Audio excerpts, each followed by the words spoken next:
நம்ம CM sir அவர்கள் பேசும்போது சொன்னாங்க, என் கேரக்டரையே புரிஞ்சுக்க மாட்டேங்கிறேன். இது சினிமா டயலாக் இல்லையா? நான் ஏதாவது பேசினா சினிமா டயலாகா? சார் பேசினா அது சினிமா டயலாக் இல்லையா? சிலப்பதிகாரத்துல இருந்து எடுத்ததா அந்த லைன்? உங்களை மாதிரி தனிப்பட்ட முறையில தரக்குறைவா அசிங்கமா பேசுறதுதான் அரசியல்னா அந்த அரசியல் நமக்கு வராதுன்னா நல்லாவே வரும். உங்களை விட எனக்கு அது நல்லாவே வரும். வேணான்னு விட்டு வச்சிருக்கிறோம். அப்புறம் உங்களுக்கு நமக்கு என்ன வித்தியாசம்? இல்ல நான் கேக்குறேன், கூச்சமா இல்ல? விஜய் வந்து கவர்மெண்ட் நடத்துறீங்களா இல்ல கண்காட்சி நடத்துறீங்களா? என்னைக்கு நீங்க கேள்வி கேட்டுருக்கீங்களா?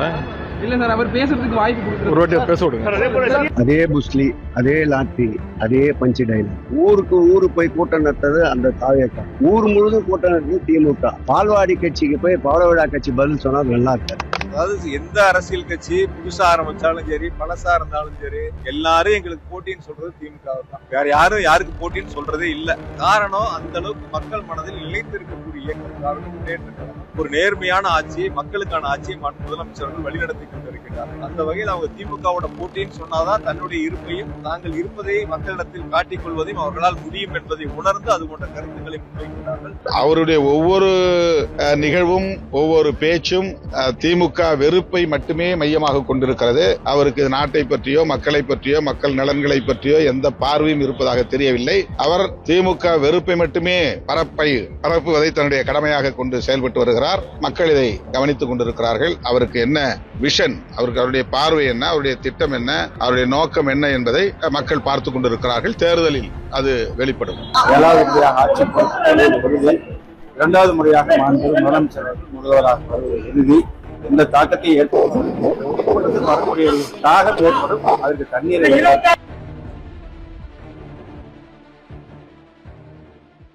நம்ம சிஎம் சார் அவர்கள் பேசும்போது சொன்னாங்க, என் கேரக்டரையே புரிஞ்சுக்க மாட்டேங்கிறேன். இது சினிமா டயலாக் இல்லையா? நான் ஏதாவது பேசினா சினிமா டயலாகா? சார் பேசினா அது சினிமா டயலாக் இல்லையா? சிலப்பதிகாரத்துல இருந்து எடுத்ததா அந்த லைன்? உங்களை மாதிரி தனிப்பட்ட முறையில தரக்குறைவா அசிங்கமா பேசுறதுதான் அரசியல்னா அந்த அரசியல் நமக்கு வராதுன்னா நல்லாவே வரும். உங்களை விட எனக்கு அது நல்லாவே வரும். வேணான்னு விட்டு வச்சிருக்கிறோம். அப்புறம் உங்களுக்கு நமக்கு என்ன வித்தியாசம்? இல்ல நான் கேக்குறேன், கூச்சமா இல்ல? விஜய் வந்து கவர்மெண்ட் நடத்துறீங்களா இல்ல கண்காட்சி நடத்துறீங்களா? என்னைக்கு நீங்க கேள்வி கேட்டுருக்கீங்களா?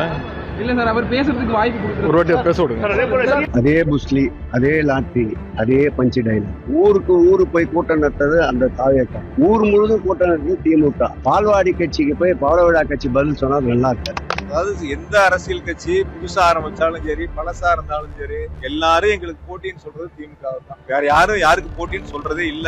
காரணம், அந்த அளவுக்கு மக்கள் மனதில் நிலைத்திருக்கக்கூடிய இயக்கம். ஒரு நேர்மையான ஆட்சி, மக்களுக்கான ஆட்சியை முதலமைச்சர்கள் வழிநடத்தி கொண்டிருக்கிறார். அந்த வகையில் அவங்க திமுகவோட போட்டின்னு சொன்னாதான் தன்னுடைய இருப்பையும் தாங்கள் இருப்பதை மக்களிடத்தில் காட்டிக் கொள்வதையும் அவர்களால் முடியும் என்பதை உணர்ந்து அது போன்ற கருத்துக்களை முன்வைக்கிறார்கள். அவருடைய ஒவ்வொரு நிகழ்வும் ஒவ்வொரு பேச்சும் திமுக வெறுப்பை மட்டுமே மையமாக கொண்டிருக்கிறது. அவருக்கு நாட்டை பற்றியோ மக்களை பற்றியோ மக்கள் நலன்களை பற்றியோ எந்த பார்வையும் இருப்பதாக தெரியவில்லை. அவர் திமுக வெறுப்பை மட்டுமே பரப்புவதை தன்னுடைய கடமையாக கொண்டு செயல்பட்டு வருகிறார்.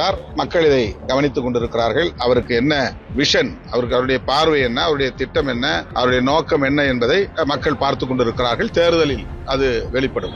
7வது முறையாக ஆட்சி பொறுத்து 2வது முறையாக மாண்பு முதலமைச்சர் முதல்வராக எழுதி எந்த தாக்கத்தை ஏற்படுத்தும் வரக்கூடிய தாகம் ஏற்படும். அதற்கு தண்ணீர்